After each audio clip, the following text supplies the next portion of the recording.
दोस्तों नमस्कार।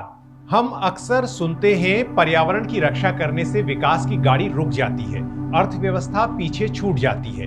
जैसे अगर हम एक सड़क बनाने के लिए पेड़ों या घने जंगल को न काटने की बात करें तो जैसे विकास की धारा ही रुक जाएगी, या जो भी व्यक्ति पर्यावरण संरक्षण के लिए या किसी परियोजना का विरोध करे वो विकास विरोधी है। पहली नजर में ज्यादातर लोग इससे सहमत हो जाते हैं और उन लोगों के प्रति आक्रामक हो जाते हैं जो सस्टेनेबल डेवलपमेंट की बात कर रहे हो। लेकिन क्या सच में आर्थिक विकास और पर्यावरण संरक्षण दो अलग अलग धाराएं हैं या दो अलग अलग बातें हैं? क्या देश, समाज और व्यक्ति के हित में हमें यह मिथक तोड़ना नहीं चाहिए? इस वीडियो में मैं आपको दिखाऊंगा कि कैसे पर्यावरण की रक्षा या उसका संरक्षण करना समाज और अर्थव्यवस्था दोनों के लिए जरूरी है और कैसे प्रोटेक्शन हार्म्स इकोनॉमी का ये मिथ एक झूठ पर आधारित है। आज हम देखेंगे वायु प्रदूषण का बोझ, हीट स्ट्रेस, दूषित जल, भूस्खलन, बाढ़ और इससे कृषि को होने वाला नुकसान, और साथ में अनसस्टेनेबल डेवलपमेंट का मॉडल कैसे कैसे संकट खड़ा करते हैं और हमारी अर्थव्यवस्था की राह में रोड़ा बनते हैं। रहिए आखिर तक मेरे साथ। मैं हूं हृदय जोशी और आप देख रहे हैं इको एंड एनर्जी टॉक, वो यूट्यूब चैनल जहां पर आपको हेल्थ, साइंस, एनवायरनमेंट और क्लाइमेट चेंज से जुड़ी तमाम खबरें मिलती हैं। मेरी अपील है कि इस चैनल को आप सब्सक्राइब करें और हो सके तो ज्वाइन भी करें। यह वीडियो आपको पसंद आए तो लाइक और कमेंट जरूर करें। किसी भी तरह के सुझाव और आलोचना का स्वागत है। पहले बात करते हैं वायु प्रदूषण, उसके स्वास्थ्य पर प्रभाव और आर्थिक लागत की। ऐसी बहुत सी विकास परियोजनाएं होती हैं जो हमारे आसपास की हवा को प्रदूषित करती हैं और उनमें तय नियमों का पालन कभी नहीं किया जाता, जैसे सड़क और भवन निर्माण या फिर किसी कोयला घर का निर्माण, जो बड़ा ही हानिकारक प्रदूषण करते हैं। लेकिन इन्हें किसी सुरक्षित जगह पर बनाने या इनमें पॉल्यूशन कंट्रोल के नियमों का पालन करवाने की बात या किसी जगह पर जंगल को नष्ट न करने की मांग उठाइए तो आपके खिलाफ पहली प्रतिक्रिया विकास विरोधी होने की होगी। लेकिन सच क्या है? वायु प्रदूषण न केवल स्वास्थ्य के लिए बहुत खतरनाक है, वो लोगों की और देश की अर्थव्यवस्था को भी खा रहा है। कैसे? तो सुनिए। वायु प्रदूषण के मामले में भारत दुनिया के सबसे बदहाल देशों में है। दुनिया के सबसे प्रदूषित 20 शहरों में भारत के कम से कम 14 या 15 शहरों का नाम हमेशा रहता है। भारत में 2019 की ही अगर मिसाल लें तो वायु प्रदूषण, एम्बिएंट पार्टिकुलेट मैटर और अन्य स्रोतों की वजह से बीमारियों के कारण अनुमानित 36.8 अरब अमेरिकी डॉलर के बराबर आर्थिक नुकसान हुआ, जो भारत की जीडीपी का लगभग 1.36% है। लांसेट और स्टेट ऑफ ग्लोबल अफेयर्स यानी सोगा जैसी प्रतिष्ठित रिपोर्ट कह चुकी है कि भारत में सालाना 10 लाख मौतों के पीछे वायु प्रदूषण भी एक वजह होता है। आर्थिक दृष्टि से देखें तो निजी व्यवसायों पर भी इसका भारी असर पड़ता है। प्रोडक्टिविटी में कमी, काम पर न जा पाना, एब्सेंटिज्म आदि कारणों से भारत में वायु प्रदूषण की वजह से प्रतिवर्ष लगभग 95 अरब अमेरिकी डॉलर का नुकसान होने का अनुमान है। यह लगभग जीडीपी के 3% के बराबर तक है। ये जो भी आंकड़े और तथ्य मैं बता रहा हूं उसके सोर्स आपको डिस्क्रिप्शन बॉक्स में मिल जाएंगे। एक अन्य अध्ययन कहता है कि वायु प्रदूषण के कारण भारत में 3.8 अरब कार्य दिवस गंवाए गए और लगभग 44 अरब अमेरिकी डॉलर के बराबर आर्थिक नुकसान हुआ। इस नुकसान में स्वास्थ्य सेवा खर्च, काम न कर पाने के कारण आय हानि और जीवन की गुणवत्ता में गिरावट शामिल है। दोस्तों, इसका असर सीधे पड़ता है बच्चों, गर्भवती महिलाओं और कमजोर लोगों पर। वायु प्रदूषण में PM 2.5, नाइट्रोजन डाइऑक्साइड जैसे कण फेफड़ों, हृदय, नसों, गर्भस्थ शिशु के विकास आदि पर गहरा असर डालते हैं। आज सिर के बाल से लेकर पैर के नाखून तक शरीर का कोई भी अंग ऐसा नहीं है जिस पर प्रदूषण की मार ना पड़ती हो, यानी शरीर के सभी ऑर्गन इससे प्रभावित होते हैं। कोयला बिजली घरों से निकलने वाले सल्फर डाइऑक्साइड के मामले में भारत सबसे संकटग्रस्त देशों में है और हमने उसकी रोकथाम के लिए जरूरी टेक्नोलॉजी, जिसमें फ्लू गैस डीसल्फराइजेशन यानी FGD तकनीक जिसे कहा जाता है, या दूसरी तकनीक अब तक बहुत कम कुछ ही बिजली घरों में लगाई है। इस बारे में आपको आसानी से इंटरनेट पर कई रिपोर्ट्स मिलेंगी। मैंने भी कई जगह इस बारे में लिखा है, जो आपके साथ मैं जिनके लिंक साझा करूंगा या उनको देने की कोशिश करूंगा। दूसरी ओर हमारे पड़ोसी चीन ने, हालांकि चीन हर मामले में कोई आदर्श उदाहरण नहीं है, लेकिन फिर भी इंडस्ट्री के मामले में हमसे बहुत आगे होने के बावजूद चाइना ने पिछले 1.5 दशक में करीब 90% से अधिक बिजली घरों में, अपने 90% से ज्यादा पावर प्लांट्स में एफजीडी टेक्नोलॉजी लगाई है। और एहतियात के साथ कहा जा सकता है कि अपने कई शहरों में चीन ने एयर क्वालिटी में 40% तक इंप्रूवमेंट किया है। गर्भवती महिलाएं, बुजुर्ग और बच्चे वायु प्रदूषण से सबसे अधिक प्रभावित होते हैं। प्रदूषण शिशुओं के जन्म पूर्व विकास, जन्म के समय वजन, श्वसन रोगों और अन्य रोग जोखिम को बढ़ा सकता है। कई रिसर्च ये बताती हैं, और ये आसानी से इंटरनेट पर उपलब्ध है, कि वायु प्रदूषण से बच्चों की संज्ञानात्मक शक्ति यानी उनकी कॉग्निटिव एबिलिटी भी कमजोर होती है और वो क्लासरूम में चीजों को ठीक से नहीं समझ पाते। जब स्वास्थ्य ठीक ना हो तो परिवारों का इलाज, दवाइयां, अस्पताल का खर्च आदि तो बढ़ता ही है। गरीब घरों पर अच्छा खासा दबाव पड़ता है। अब बताइए कि पर्यावरण संरक्षण की बात विकास और अर्थव्यवस्था के विरोध में है या उसके हित में? वायु प्रदूषण की कहानी ऐसी है कि इस पर मैं पूरे दिन बोल सकता हूं और कई दिनों तक हम आपस में लगातार बातचीत कर सकते हैं। लेकिन प्रोटेक्शन हार्म्स इकोनॉमी का ये मिथ केवल हवा तक सीमित नहीं है। अब बात करते हैं पानी की। कहने की बात नहीं कि भारत हवा की तरह ही जल गुणवत्ता यानी वाटर क्वालिटी इंडेक्स में भी दुनिया के सबसे फिसड्डी देशों में है। यहां पानी की क्वालिटी इतनी खराब है कि वो आपके जीवन और अर्थव्यवस्था दोनों पर प्रहार करती है। लेकिन विकास परियोजनाओं को बनाते या संचालित करते वक्त आप जल प्रदूषण की बात नहीं कर सकते हैं। मैंने पानी को लेकर इस चैनल पर और दूसरे प्लेटफॉर्म्स पर बहुत सारे वीडियो किए हैं। आप अपने आसपास हर पल पानी को प्रदूषित होते देख रहे हैं। कुछ कारण जियोजेनिक भी हैं और कुछ कारण एंथ्रोपोजेनिक है, यानी मिट्टी से नेचुरल भी पानी प्रदूषित हो रहा है और मानव हस्तक्षेप, ये दोनों ही इसके लिए जिम्मेदार हैं। जल प्रदूषण से जल स्रोतों में चाहे रसायन हो, फ्लोराइड हो, आर्सेनिक हो, कीटनाशक हो, इस सब से अनेक बीमारियां होती हैं। भारत के कई हिस्सों में आर्सेनिक और फ्लोराइड प्रदूषण की समस्या मौजूद है, विशेषकर ग्रामीण इलाकों में।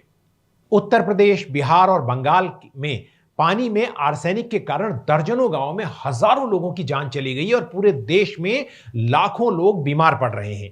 ऐसे में अगर लोग बीमार पड़ते रहे तो हमारी युवा पीढ़ी पंगु हो जाएगी। तो हम शिक्षक, प्लेयर्स, वैज्ञानिक, चिकित्सक और सेना के जवान और अधिकारी कहां से लाएंगे? क्या साफ पानी की मांग करना और तथाकथित विकास परियोजनाओं के लिए पानी को जहरीला बनाना जैसा हमारी इंडस्ट्री बेलगाम होकर करती है, उसका विरोध करना, नदियों, तालाबों और भूजल को जिस तरह से प्रदूषित किया जाता है उसका विरोध करना, डेवलपमेंट का विरोध करना है? दोस्तों, असल में कुछ कंपनियों और कुछ ठेकेदारों की जेब भरने और समाज को के एक प्रिविलेज्ड सेक्शन को फायदा पहुंचाने के लिए देश की बाकी 80% जनता के जीवन के साथ हर रोज खिलवाड़ होता है और हमें विकास का एक झुंझुना थमा दिया जाता है। कोई सनकी ही होगा जो उद्योगों के बिना भारत या किसी भी बड़ी आबादी वाले देश के विकास की कल्पना करेगा। लेकिन असल में विकास अगर समावेशी और टिकाऊ ना हो तो वो न केवल पर्यावरण और स्वास्थ्य को नष्ट करता है बल्कि इकोनॉमी के लिए भी बहुत घातक है। दूषित पानी से बीमारियों के इलाज के खर्च और जीवन क्षमता ह्रास, ये सब आर्थिक बोझ है।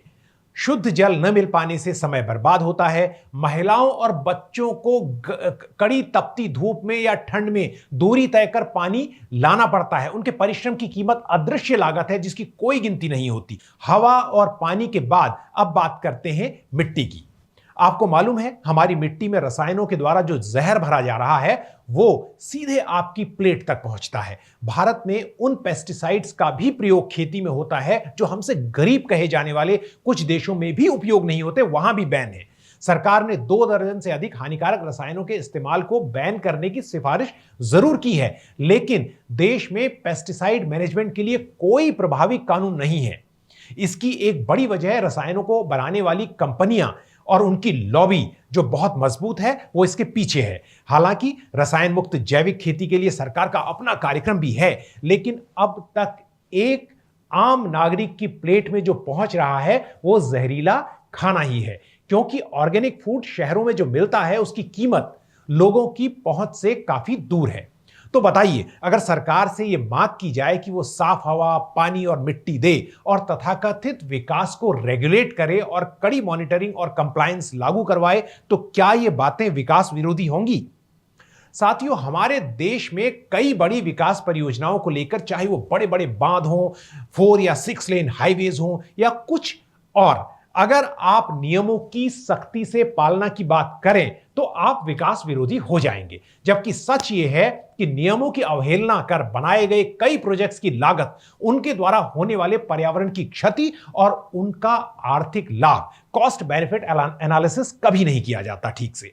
उनकी सस्टेनेबिलिटी क्या होगी, उसके लिए कितने बहुमूल्य जंगल उजाड़े जा रहे हैं या नदियों को खराब किया जा रहा है, या उस प्रोजेक्ट जैसे सड़कों की क्वालिटी क्या है, क्या उनके बेहतर और सस्टेनेबल विकल्प उपलब्ध हैं, इस पर चर्चा शायद ही कभी होती है और कोई पारदर्शिता भी नहीं होती। हमने देखा है कि कई परियोजनाएं कभी अपना मकसद भी पूरा नहीं कर पाती, वो सिर्फ कागजों में रह जाती हैं। बांध और सड़कें तो अक्सर जब बनते भी हैं तो कई बार ऐसा होता है कि आपदाओं के वक्त बह जाते हैं और उसके पीछे वजह यही होती है कि उन्हें ठीक से बनाया नहीं गया। जलवायु परिवर्तन के कारण बढ़ रही चरम मौसमी घटनाओं के कारण आपदाएं बढ़ रही हैं, जो एक्सट्रीम वेदर इवेंट्स हैं वो बढ़ रही हैं। इसलिए परियोजनाओं का टिकाऊ होना, सस्टेनेबल होना, जो डेवलपमेंट की प्लानिंग के लिए बहुत जरूरी है। कुछ तथ्यों और आंकड़ों पर नजर डालिए। वर्ष 2025, इसी साल की बात कर रहा हूं, भारत की मॉनसून वृष्टि जो मॉनसून रेनफॉल हुआ, उसने हिमालयी राज्यों में भारी नुकसान किया। यह तो किसी से छुपा नहीं है। मॉनसून में हिमाचल प्रदेश जैसे एक राज्य का ही अगर आप उदाहरण ले तो वहां कंजर्वेटिव असेसमेंट के हिसाब से भी 4000 करोड़ से अधिक की हानि हुई है। यह बहुत कंजर्वेटिव असेसमेंट है, इससे कई गुना ज्यादा ही हुआ होगा। पूरे भारत में इस मॉनसून में अनुमानित नुकसान लगभग 24,000 करोड़ के आसपास बताया गया है, और यह भी एक बहुत ही एहतियात के साथ बताई गई फिगर है। ऐसे में जो आपदाएं हो रही हैं वो न केवल जीवन और संपत्ति को नुकसान पहुंचाती हैं, बल्कि बुनियादी संरचनाएं, जो आपका जो ग्राउंड लेवल पर जो इंफ्रास्ट्रक्चर है, जैसे पुल है, सड़कें हैं, बिजली नेटवर्क है, घर है, ये सब क्षतिग्रस्त होता है। इनके पुनर्निर्माण पर फिर भारी व्यय करना पड़ता है। इस साल के मॉनसून में पंजाब में बाढ़ और अधिक वर्षा से जो भारी नुकसान हुआ है उसकी आप कल्पना भी नहीं कर सकते। पंजाब की अपनी रिपोर्ट बताती है कि लगभग 2,91,926 उन्होंने कहा है हेक्टेयर जो जमीन है, करीब 2 लाख में उसे मान लेता हूं, उसमें जो है फसल प्रभावित हुई है और लगभग 7,500 करोड़ की धान की पैडी की फसल ही बर्बाद हो गई। इन हानियों में फसल उत्पादन न हो पाना, खेतों में जो बालू और मिट्टी का जमना, जमीन की जो उर्वरता है उसका खराब होना, अगली फसल कैसी होगी, क्या होगी, उसकी तैयारी नहीं होगी आदि सब कुछ शामिल है। कृषि सिर्फ किसान के लिए समस्या नहीं है, जैसा हम समझते हैं कि सिर्फ किसान परेशान होगा। वो खाद्य आपूर्ति, भोजन, महंगाई, कृषि आधारित उद्योग जैसे चावल मिल, गल्ला व्यापार, जो फूड प्रोसेसिंग यूनिट्स होती हैं, सब पर इसका जो शॉक पहुंचता है, जो शॉक वेव है वो पहुंचती है। जब किसानों की आमदनी घटती है तो वो कम निवेश करते हैं, क्योंकि जेब में पैसा नहीं होता है। बीज, उर्वरक, आधुनिक उपकरणों पर खर्च कम करते हैं। इससे कृषि क्षेत्र की क्षमता घटती है। बाढ़ या आपदा से प्रभावित क्षेत्रों में लोग पलायन कर जाते हैं। मजदूर तंत्र अस्त व्यस्त हो जाता है। क्षेत्रीय अर्थव्यवस्था जैसे स्थानीय बाजार, रोजगार, खेती, मंडी सब प्रभावित होते हैं। पुनर्निर्माण और राहत कार्यों पर सरकार को भारी खर्च करना पड़ता है। यह प्राथमिक विकास खर्च को प्रभावित करता है। जो प्राइमरी एक्सपेंडिचर है आपका, वो उससे प्रभावित होता है। कई अध्ययनों ने यह दिखाया है कि वायु प्रदूषण नियंत्रण नीतियां लागू करने से लागत और खर्च दोनों कम होता है, और स्वास्थ्य सुधार, बचत और उत्पादकता वृद्धि से लाभ कहीं अधिक होते हैं। पृथ्वी पर फ्यूल, यानी यहां पर हम कहेंगे जीवाश्म ईंधन, यानी जो फॉसिल फ्यूल है, उस पर आधारित प्रदूषण के कारण आर्थिक नुकसान इतना बड़ा है कि स्वच्छ ऊर्जा, स्वच्छ टेक्नोलॉजी आदि में निवेश करना अधिक लाभदायक हो सकता है। पर्यावरणीय निवेश, ग्रीन इंफ्रास्ट्रक्चर, आपदा रोधी डिजाइन, नदियों की सुरक्षा, जंगल संरक्षण आदि दीर्घकाल में जो लागत है, कॉस्ट है, उसको नियंत्रित करते हैं और नुकसान की घटनाएं कम होती हैं, आपदाओं का प्रभाव कम होता है। असल में पर्यावरण संरक्षण एक साझा लाभ है, एक शेयर्ड बेनिफिट है। जब पर्यावरण बेहतर हो, जनता स्वस्थ हो, स्वास्थ्य में खर्च कम हो, काम करने की क्षमता, उनकी एफिशिएंसी ज्यादा हो। लेकिन यह बात अक्सर हमें नहीं बताई जाती। स्वच्छ संसाधन, हवा जल की उपलब्धता उद्योगों को भी स्थिरता देती है, उनको भी स्टेबल करती है। जल संकट, प्रदूषण आदि से उद्योगों को बंद नहीं करना पड़ता अगर स्थितियां ठीक हों, और वो अर्थव्यवस्था में बेहतर योगदान दे सकते हैं।